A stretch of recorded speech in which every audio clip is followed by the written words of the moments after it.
Assalamualaikum warahmatullahi wabarakatuh. Kami dari kelompok 2 ingin mempresentasikan chapter pertama yang berjudul Game Design dan Game Development Team yang beranggotakan Siti Rahmah, Nurhijah, dan Anissa Fitri. Baiklah, pada slide berikutnya kita akan menjelaskan tentang pengertian game design dan game designer.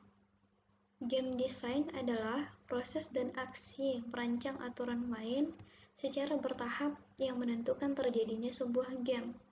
Aturan main ini bisa jadi sangat kompleks atau sangat sederhana. Namun, memastikan aturan ini tetap menyenangkan, itulah juga disebut dengan game design. Game design itu sendiri juga memadukan antara teknikal, psikologi, dan artistik.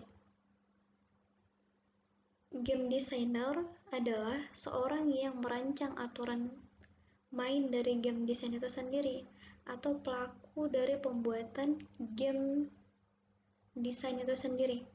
Seorang game designer itu memiliki tanggung jawab untuk mendesain aturan main yang sederhana, mudah dimengerti, dan pastinya harus fun. Namun sebelum mendesain, itu seorang pelaku game atau pendesain game itu harus menentukan visi misi apa saja yang diperlukan. Yaitu yang pertama yang diperhatikan itu harus menentukan aktivitas dalam game.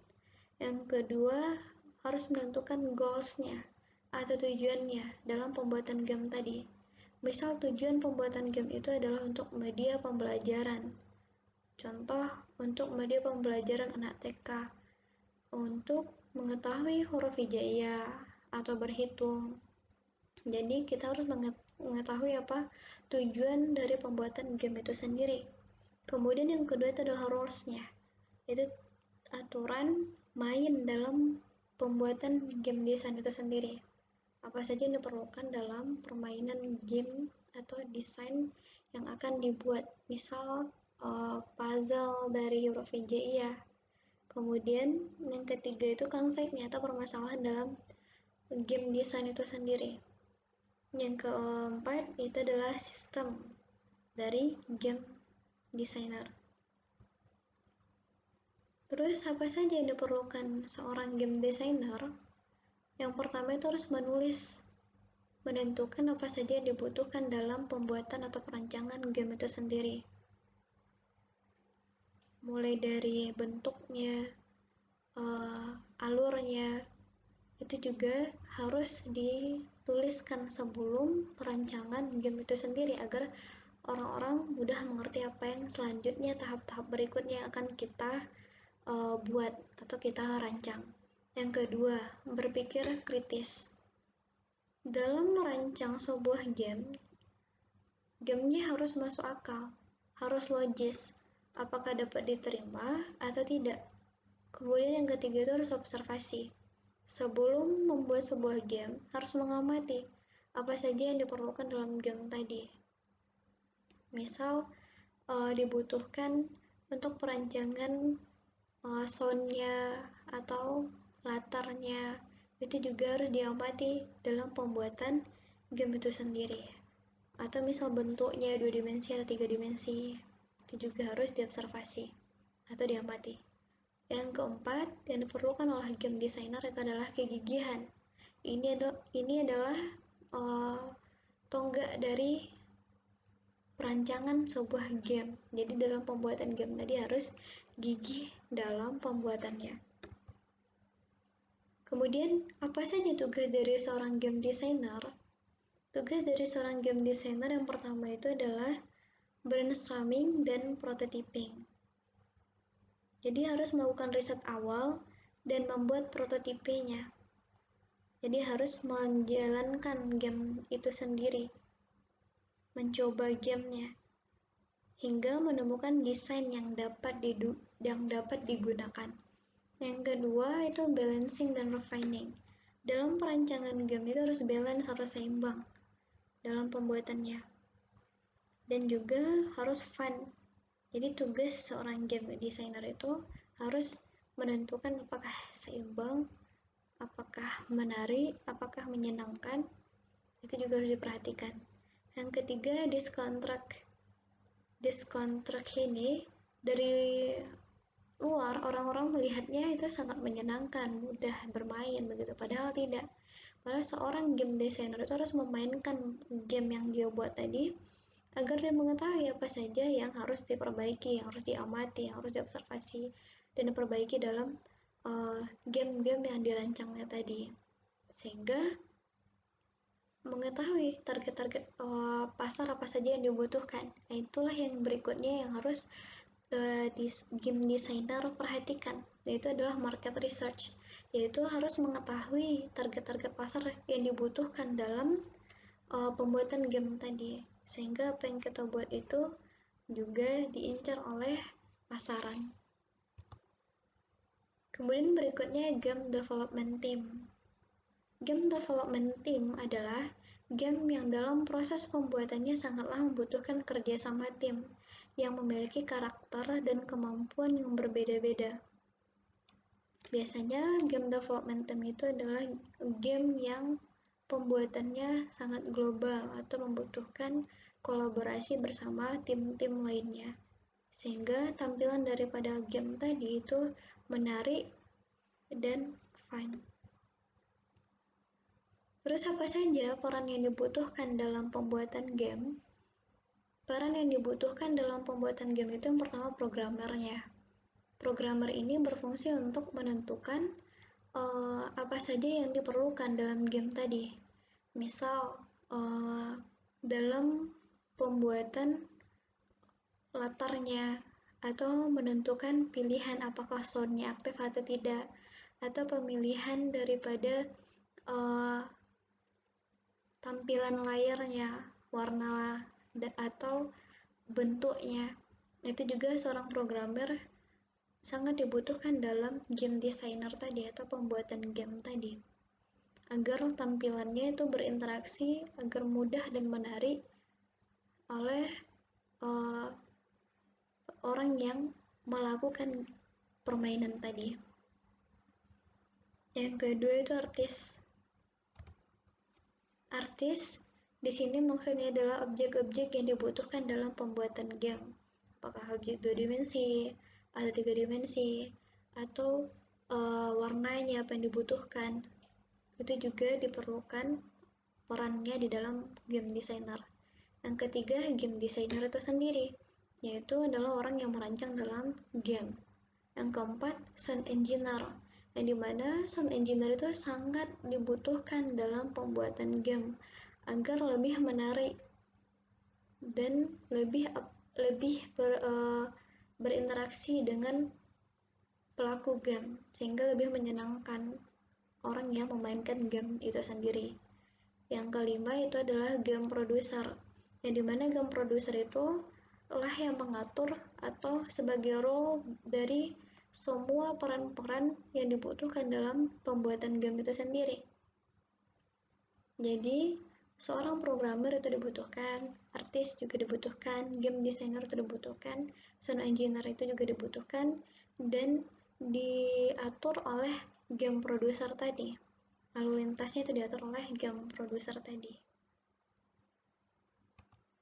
Sedangkan istilah-istilah dalam game designer dan developer itu akan dijelaskan oleh pemateri berikutnya.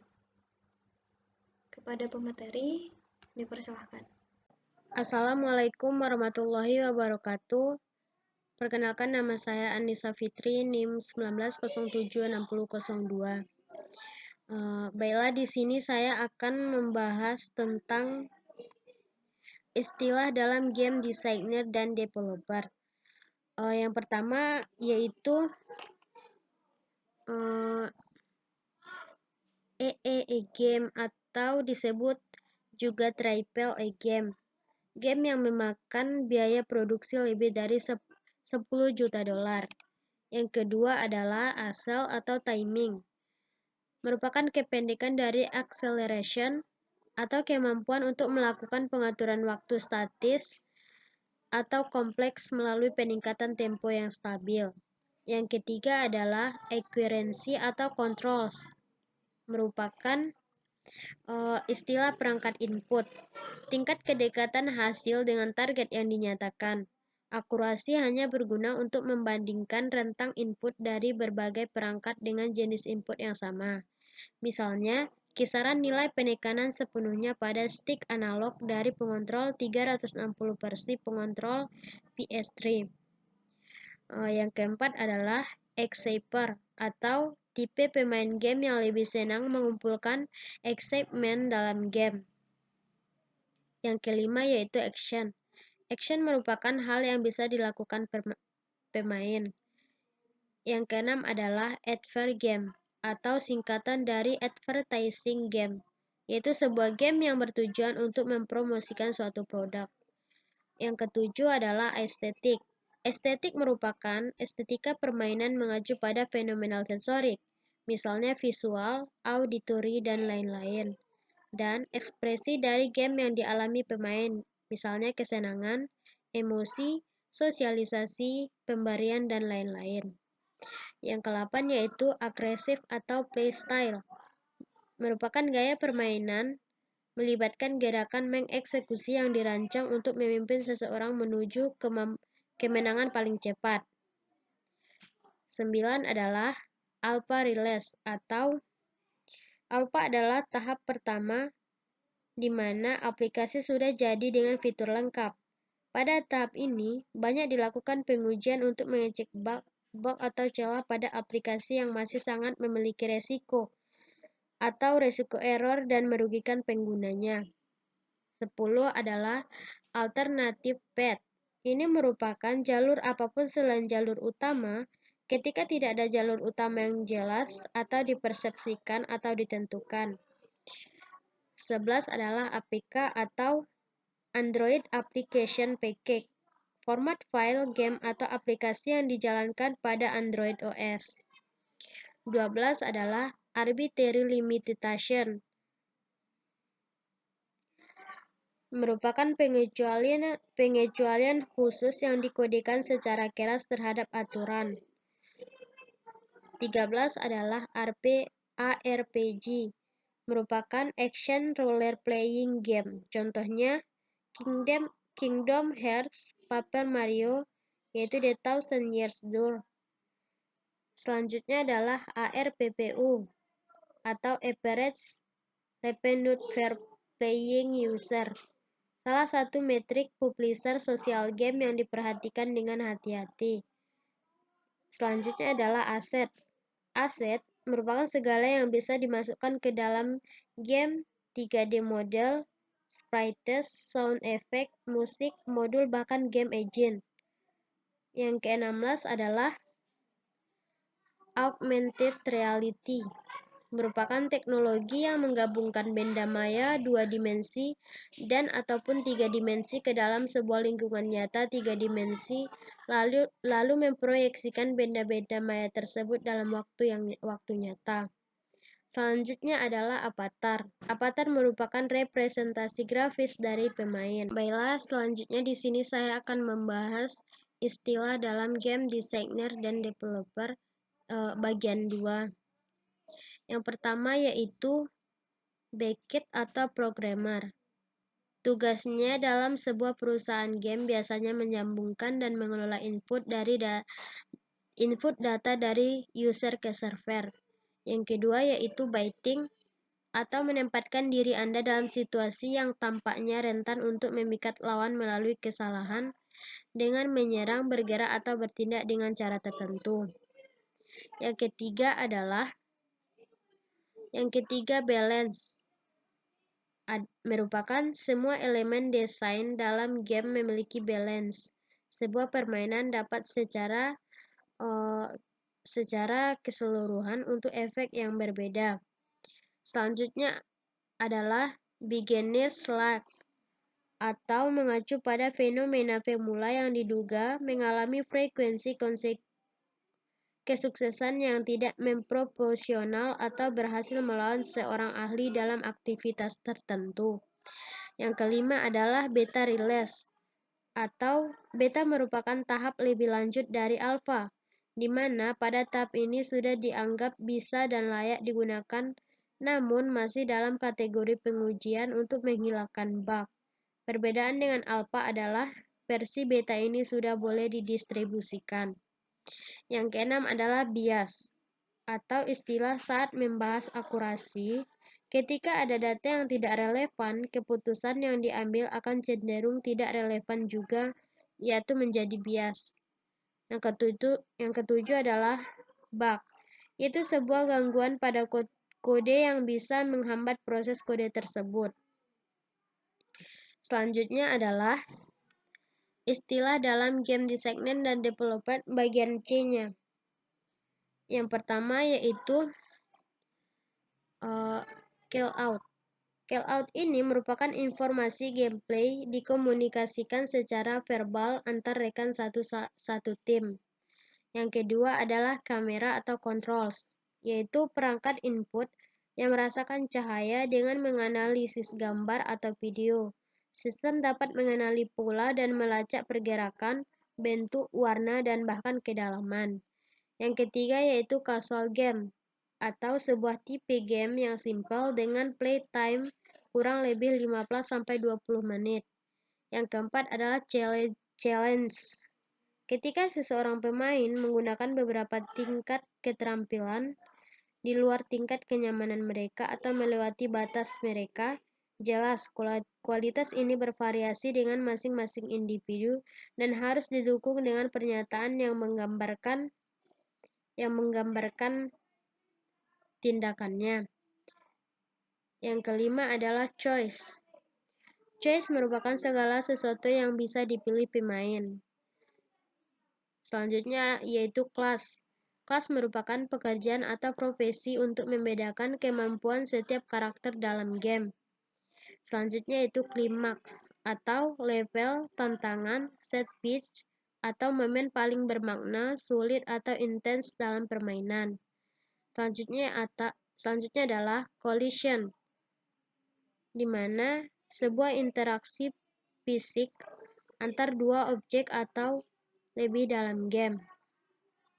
Selanjutnya adalah combat, yaitu pertarungan atau perjuangan antar dua orang, tim, atau ide from directory.com. Selanjutnya adalah command. Command merupakan urutan input pengontrol berjangka waktu. Misalnya, bola api RYU di setiap game pertarungan Street Fighter. Selanjutnya adalah complexity, yaitu aturan, parameter, statistik, atau data suatu sistem. Selanjutnya adalah konsol. Konsol merupakan mesin yang digunakan untuk menjalankan game tertentu. Beberapa contoh konsol diantaranya adalah Nintendo, PlayStation, dan Xbox. Selanjutnya adalah konten. Konten merupakan segala sesuatu yang bisa dikonsumsi pemain dalam game, seperti dengan karakter skin. Selanjutnya adalah core direction, yaitu guideline utama atau speech utama dari game. Semua direktori harus sejalan dan mendukung core direction, dan core direction tidak boleh berubah. Selanjutnya yaitu core experience, yaitu ekspresi utama yang ingin diberikan pada pemain. Semua mekanik dan sistem dibuat berdasarkan dan untuk mendukung ekspresi ini. Selanjutnya adalah core loop. Core loop merupakan serangkaian atau rangkaian aksi yang diulang-ulang dalam game sebagai aliran utama yang dialami pemain Anda. Selanjutnya adalah core mekanik, yaitu satu rangkaian kecil mekanika yang paling esensial atau wajib berada di inti setiap game. Mekanik ini adalah mekanik utama. Selanjutnya adalah counter, yaitu perubahan dipaksa atau dipengaruhi dalam garis gerak elemen gameplay oleh elemen gameplay lain. Selanjutnya adalah cires, yaitu merupakan core loop, retention, Eggman Social Store, suatu framework untuk membedah suatu game yang diperkenalkan oleh Langer Lee dari studio Mickey. Selanjutnya adalah cut skin, yaitu momen non-interaktif sharing sinematik dalam pengalaman gameplay. Adegan-adegan ini dapat menyampaikan latar belakang permainan, fiksi, atau menyampaikan informasi apapun. Cut adegan bahkan dapat dihapus dari gameplay real-time. Setengah nyata bab 3 dengan modifikasi oleh Rika Terrell. Cutscene kontroversial karena mereka adalah bagian yang tidak dapat dimainkan dari sebuah game, tetapi mereka juga telah dipertahankan karena memberikan konteks untuk permainan game. Selanjutnya, kita membahas istilah dalam game yang bagian 4 atau D. Yang pertama yaitu DAU atau Daily Active User, salah satu metrik yang dipakai publisher game. Yang kedua adalah Daily Login. Daily Login merupakan sebuah sistem login pada game yang mengharuskan user melakukan login harian dengan sistem imbalan hadiah atau reward dalam game. Yang ketiga adalah debug, merupakan proses memperbaiki bug. Yang selanjutnya adalah deconstruct, merupakan kegiatan membedah game dan menganalisis elemen-elemen di dalamnya. Akan semakin bagus jika bisa menemukan intention di balik design yang ada. Selanjutnya adalah defensif atau playstyle, yaitu bermain defensif dapat melibatkan apa saja mulai dari banyak memblokir, bergerak mundur, melompat menjauh, melarikan diri, bersembunyi, berekspresi terhadap gerakan atau tempo lawan, atau bermain sedemikian rupa sehingga tampak rentan tetapi sebenarnya dalam posisi yang sempurna dalam melawan serangan. Selanjutnya adalah direction. Direction merupakan arahan, perintah, guideline yang menjaga development suatu produk tidak keluar dari tujuan utamanya. Selanjutnya adalah DLC, yaitu downloadable content. Tambahan konten dalam game bisa berupa item, level, atau abilities, dan lain-lain. Selanjutnya adalah demo. Demo merupakan versi potongan dari game yang akan diluncurkan, yang bertujuan untuk user mencoba dahulu sebelum membeli full versinya. Selanjutnya adalah decide decision, yaitu segala keputusan yang diambil dalam menentukan decide apa yang dipakai, merajuk pada apa dan kenapa decide tersebut ada. Selanjutnya adalah development, yaitu kegiatan membuat atau mengembangkan sebuah produk. Selanjutnya adalah dexterity atau skill, yaitu keterampilan bertindak, penulisan, lari, melompat, dan lain-lain. Salah satu dari 5 jenis keterampilan utama, aspek atau subkategori termasuk kecepatan, kontrol, harmoni, efisiensi, dan stamina. Selanjutnya adalah difficult, yaitu betapa menantang tugas, tindakan, atau solusi untuk mencapai tujuan. Game bisa jadi menantang dalam berbagai cara. Biasanya kami mengukur dan mendiskusikan tantangan dalam hal keterampilan objektif menggunakan sistem DKART. Selanjutnya adalah dolphin. Dolphin merupakan istilah untuk user yang mengeluarkan uangnya untuk membeli item game secara teratur, biasanya menghabiskan uang kurang lebih sebesar $100. Selanjutnya adalah dinamik atau mekanik, yaitu sebuah ukuran seberapa mekanik atau pemain action mempengaruhi berbagai elemen, sistem atau properti dalam sebuah permainan. Menurut bentuk dunia permainan dan mekanik, apakah dunia beraksi seperti diharapkan? Apakah efek dari kasus khusus mekanik atau apakah tindakan yang dihasilkan terus mempengaruhi dunia game?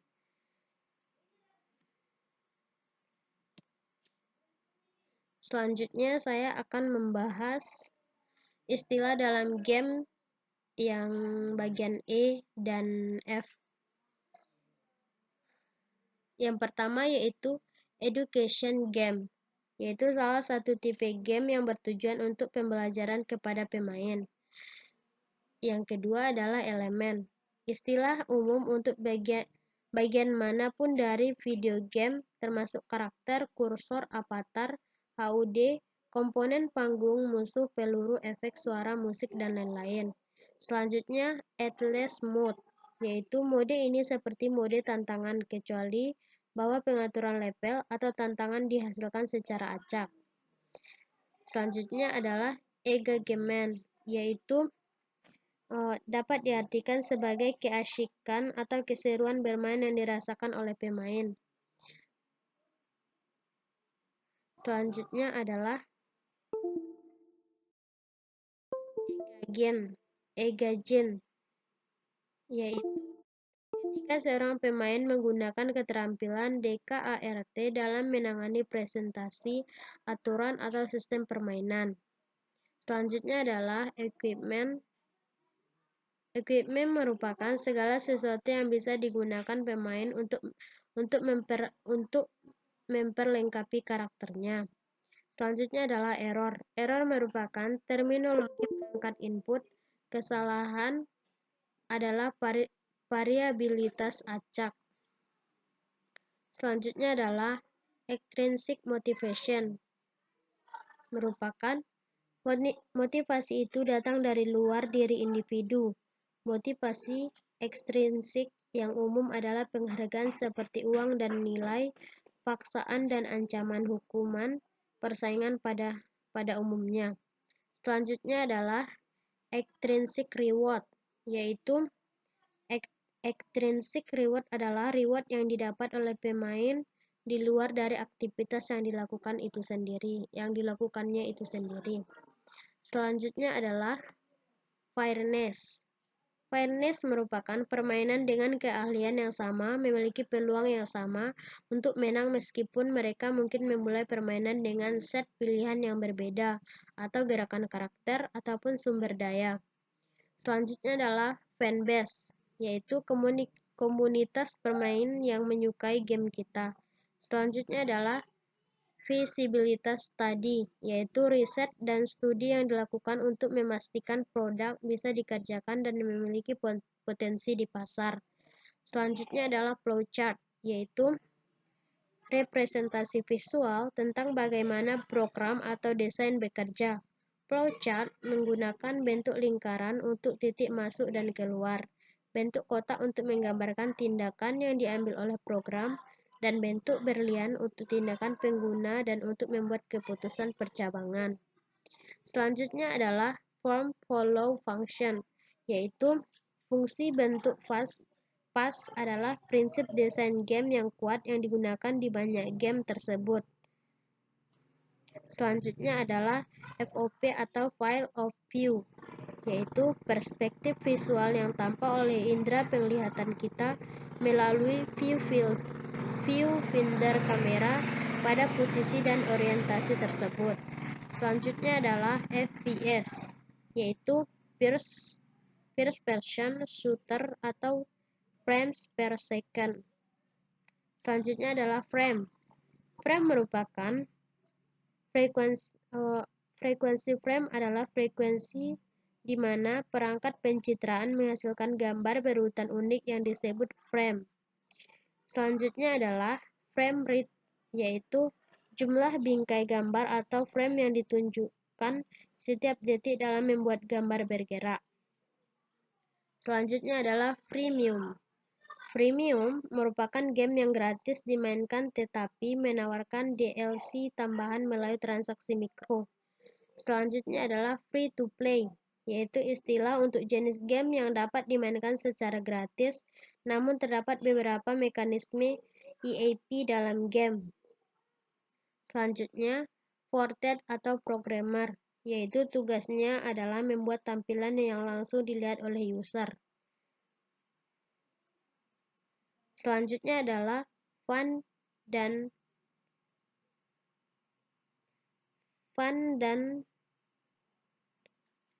Funomali, yaitu apapun yang Anda ingin lakukan atau tunduk pada diri Anda bebas dari paksaan. Isti uh, fan, Phenomenally adalah istilah lucu yang merupakan produk dari kata fun dan anomaly, berlaku untuk orang-orang, gagasan, dan kasus-kasus menyenangkan, nyata atau retoris, atau teoritis, yang beroperasi di bawah sejumlah fun facilities. Lebih dari itu, Nah, di sini saya akan menjelaskan istilah dalam game bagian GDD atau Game Design Document adalah dokumentasi dari game apa yang dibuat dan digunakan untuk mengkomunikasikan desain kepada anggota tim dan stakeholder. Dua, game. Bab atau bab 2 adalah sebuah permainan sistem berbasis aturan dengan hasil variabel dan terukur di mana hasil yang berbeda diberikan nilai yang berbeda. Yang ketiga, game design. Menurut Stallen dan Zimmerman, fokus seorang perancang permainan adalah merancang permainan, menyusun, merancang aturan, dan struktur yang menghasilkan pengalaman bagi para pemain. Selanjutnya, game engine.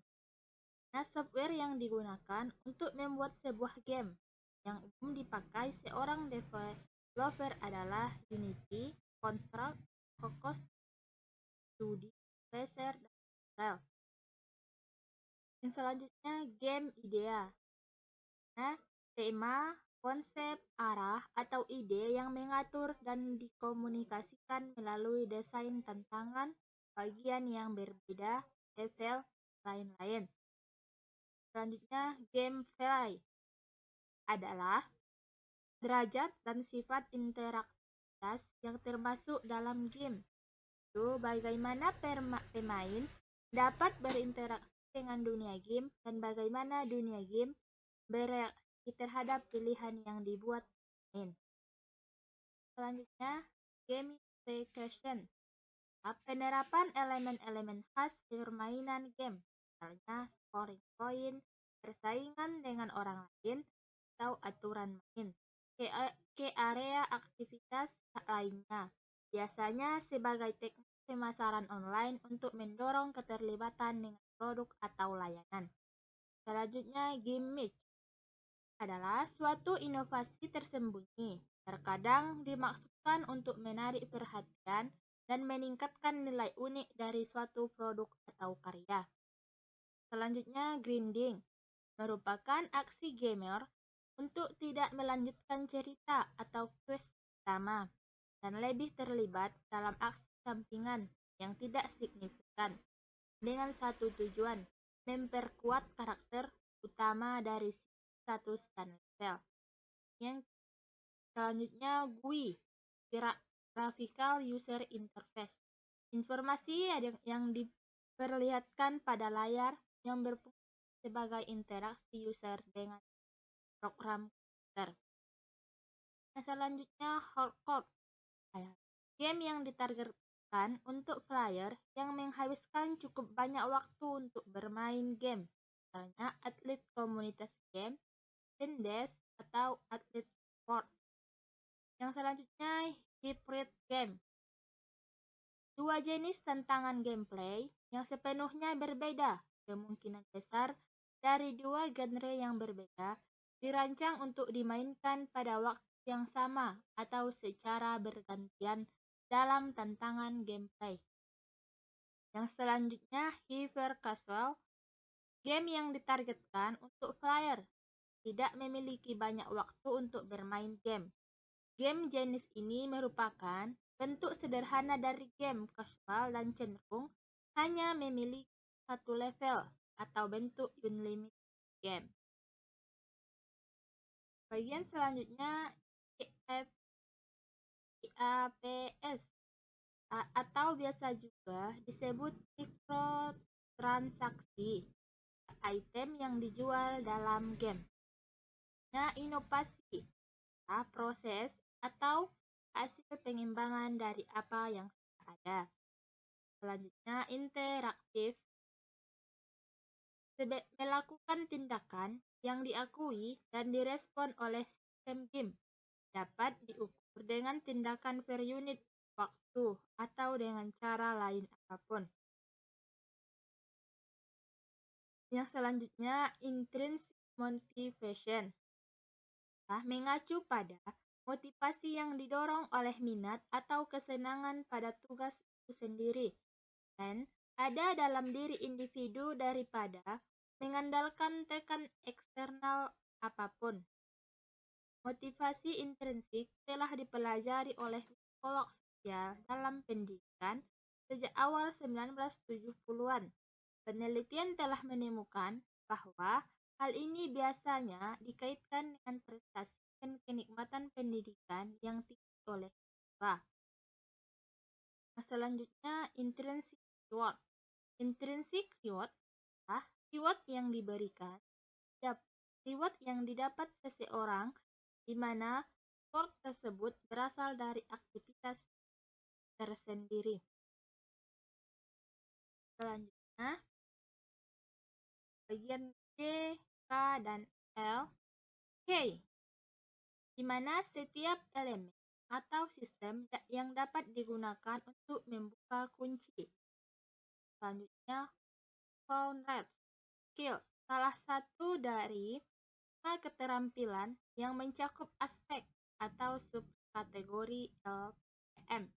Memori jangka panjang, STM, memori jangka pendek, MM, memori otot, kode, decode, analis, dan saluran. Selanjutnya, code base, istilah umum untuk semua informasi yang berkaitan dengan permainan, termasuk segala sesuatu, mulai dari elemen interaktif hingga non-interaktif, masuk kompleksitas dan metagame. Selanjutnya, leveling atau start adalah tingkat kesulitan dalam sebuah game. Selanjutnya, lobbying. Ketika seseorang pemain dengan sengaja menempatkan dirinya dalam situasi yang tidak menguntungkan dalam pertandingan gratis untuk semua dalam upaya membantu pemain lain yang bukan rekan setimnya dapat keuntungan. Semua ini umumnya dilakukan untuk akhirnya keluar di atas. Misalnya ketika seorang pemain memungkinkan pemain yang kalah membunuhnya untuk menghindari biarkan pemain utama mendapat poin. Yang selanjutnya, block. Objek atau sistem apapun yang membatasi atau mengalihkan perkembangan atau akses pemain, semua kunci harus dapat dibuka dengan kunci. Kunci dapat dalam keadaan terkunci, tidak terkunci untuk sementara, atau tidak terkunci secara permanen. Yang selanjutnya, pseudo-narrative dissonance. Koherensi konten gameplay dan cerita dalam video game saling bertentangan. Selanjutnya, mekanik atau gameplay.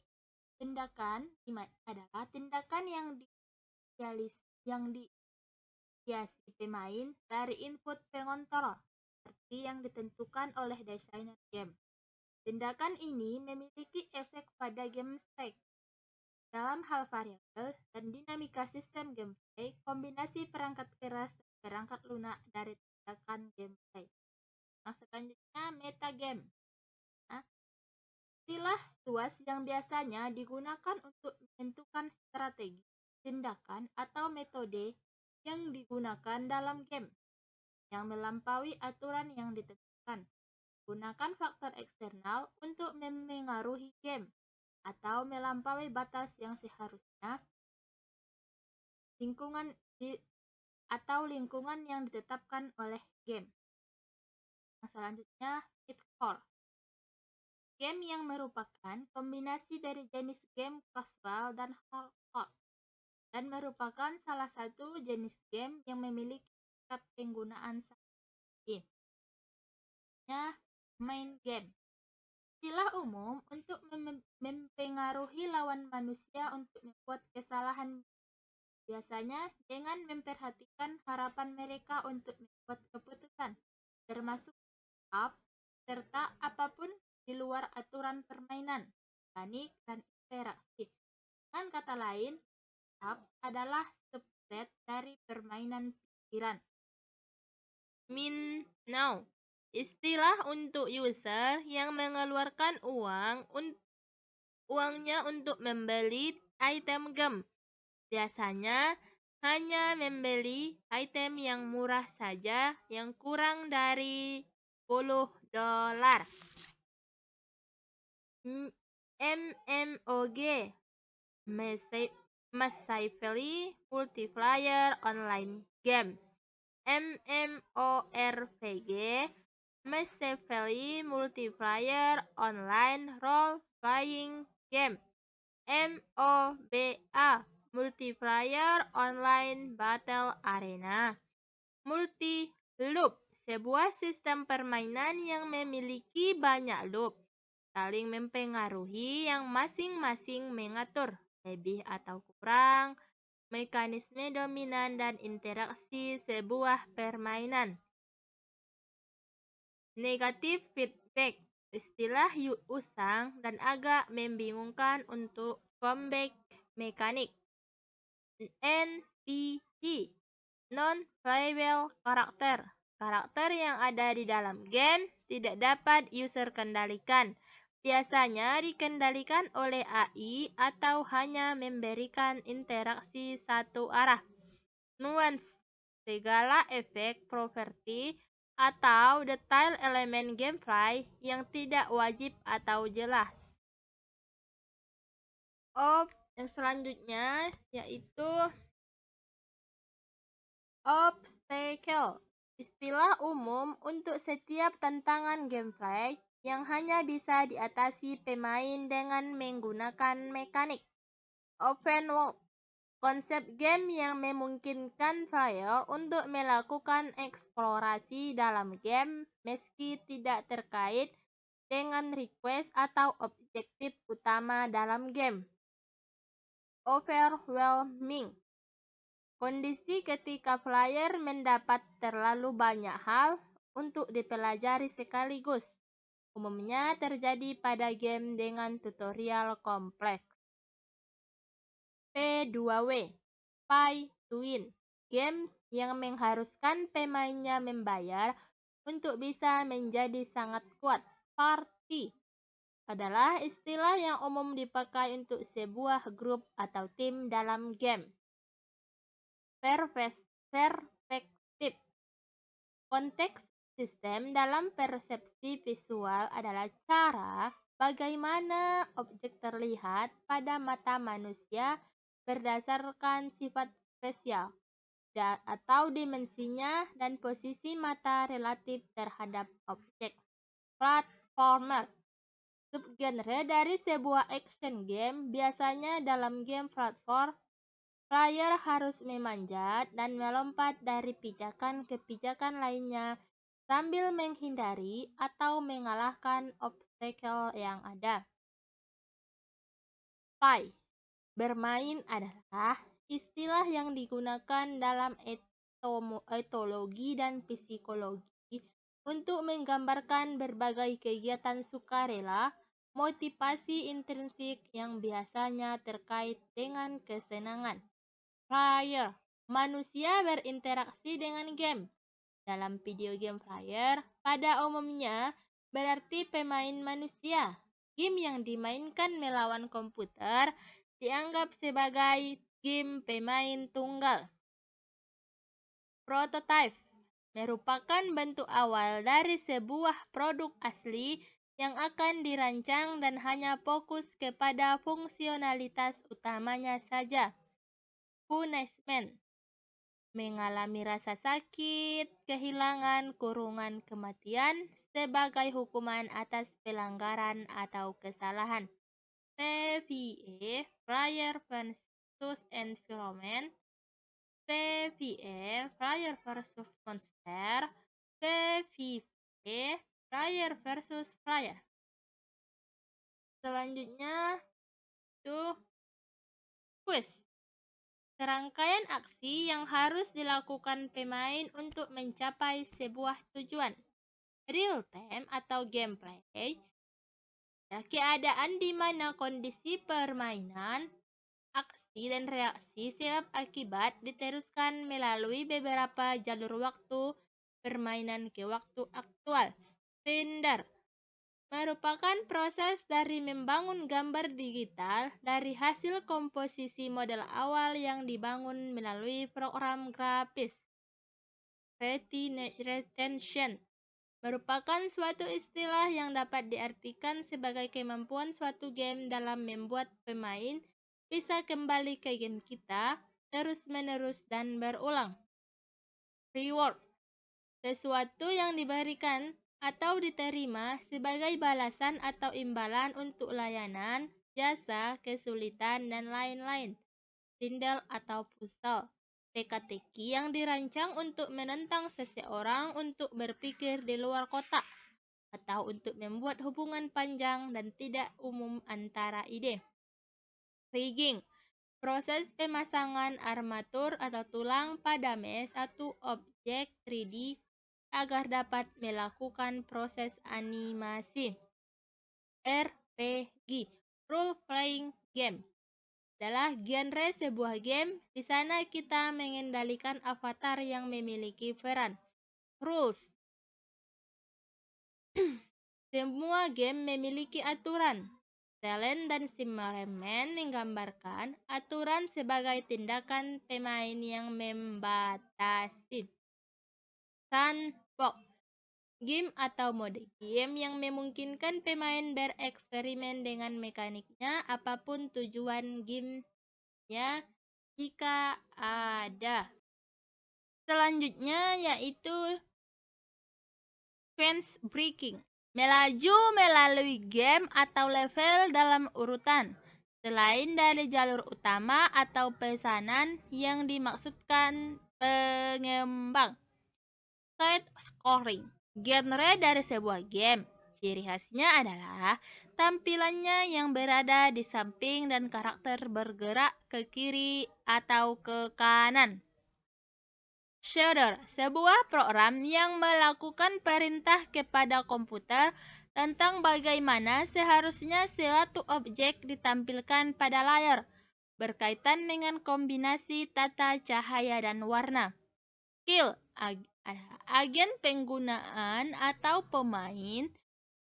Ada 5 kategori, itu keterampilan, keleluasan, pengetahuan, adaptasi, refleks, dan waktu.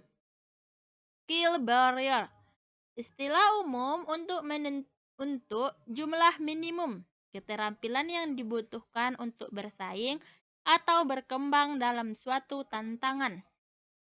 Skill sharing, level agensi atau keterampilan tertinggi yang dapat diterapkan seseorang pada tantangan, level, atau game tertentu. Skill spectrum, rentang keterampilan yang dibutuhkan untuk berhasil bermain game pada level tertentu.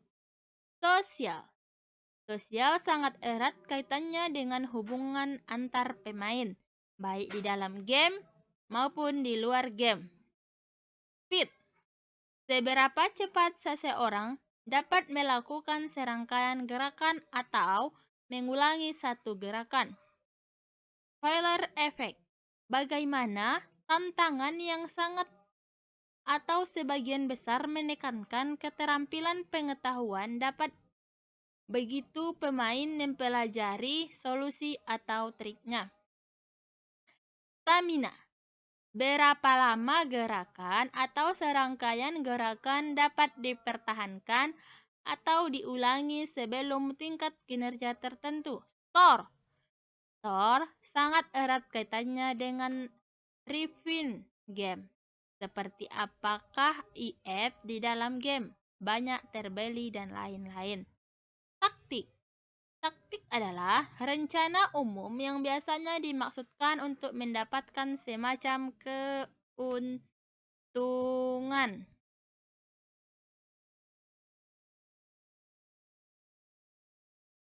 Selanjutnya, tempo. Tempo variasi timer tegangan yang menggunakan akselerasi untuk meningkatkan jumlah tegangan seiring waktu. Tension, tekanan pada pemain yang diciptakan oleh kesadaran akan beberapa jenis kehilangan potensial. Time frame, lamanya waktu, biasanya real time. Timing atau skill, keterampilan kesadaran real time dan sinkronisitas. Turn, sebuah momen gameplay di mana aksi dan reaksi gameplay dijeda hanya untuk ditindaklanjuti dengan perintah pemain. UI, User Interface, titik koneksi antara game dengan user. Ada dua aspek untuk UI. Yang pertama, informasi yang disediakan permainan untuk pengguna sehingga pengguna akan tahu apa yang harus dilakukan. Dua, informasi yang diberikan pengguna ke pemain dengan menekan tombol, menggerakkan mouse, menggerakkan joystick, menyentuh layar, atau membuat perintah. UX, User Experience, pengalaman yang dimiliki pengguna saat menggunakan suatu produk. Well, istilah untuk user yang mengeluarkan uangnya untuk membeli item game. Wireframe, kerangka atau coretan kasar untuk penataan item-item pada halaman sebelum proses desain sesungguhnya dimulai. Zero Zoom Funomoly, suatu jenis funomoly di mana orang berpikir seseorang dapat meningkatkan jumlah kesenangan dalam permainan dengan mengurangi jumlah elemen. Zero Zoom Game. Dalam teori permainan dan teori ekonomi, permainan zero zoom adalah representasi matematis dari situasi di mana keuntungan atau kerugian peserta persis seimbang dengan kerugian atau keuntungan peserta lainnya. Jika total keuntungan peserta ditambah dan total kerugian dikurangi, mereka akan berjumlah 0.